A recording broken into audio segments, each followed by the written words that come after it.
हरे कृष्ण दोस्तों, लेकिन इस साल 2025 में जन्माष्टमी को लेकर थोड़ी उलझन है। आखिर जन्माष्टमी 15 अगस्त को मनाएं या 16 अगस्त को? तो आइए आज हम आपको पूरे विस्तार से सरल और सही तरीके से बताते हैं ताकि आपका व्रत और पूजा एकदम शुभ मुहूर्त में हो। दोस्तों, पंचांग के अनुसार इस बार भाद्रपद कृष्ण पक्ष की अष्टमी तिथि शुरू हो रही है 15 अगस्त शुक्रवार रात 11:50 पर और समाप्त होगी 16 अगस्त शनिवार रात 9:34 पर। अब यहाँ से शुरू होता है कंफ्यूजन, क्योंकि जन्माष्टमी के दिन सिर्फ अष्टमी तिथि ही नहीं बल्कि रोहिणी नक्षत्र का होना भी बहुत आवश्यक है।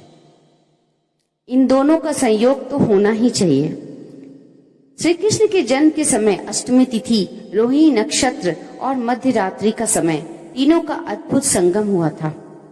इसलिए पंचांगविद कहते हैं कि जब भी ये तीनों एक साथ ना हो तो व्रत उद्या तिथि यानी अगले दिन रखना चाहिए।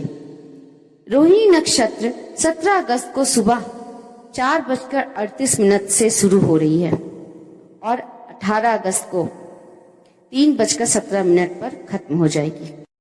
मतलब 15 अगस्त की रात को अष्टमी तो होगी लेकिन रोहिणी नक्षत्र नहीं। 16 अगस्त की रात को रोहिणी नक्षत्र रहेगा लेकिन अष्टमी तिथि रात 9:30 बजे खत्म हो चुकी होगी।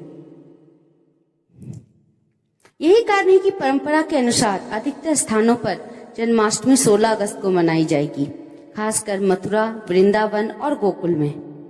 हालांकि आप श्री कृष्ण जन्माष्टमी का व्रत रख रहे हैं तो 2025 में व्रत 16 अगस्त शनिवार को रखना सबसे उचित माना गया है। इस दिन आपको एकादशी जैसे नियमों का पालन करना चाहिए।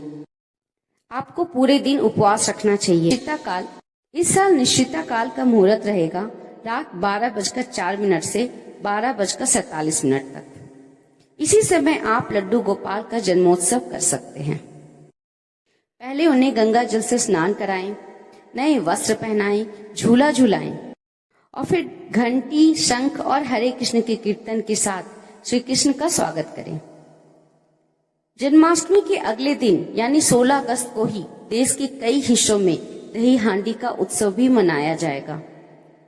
मटकी फोड़ प्रतियोगिता में भक्तगण भगवान के बाल रूप को याद करते हुए माखन चोरी की लीलाएं पुनः जीवंत करते हैं।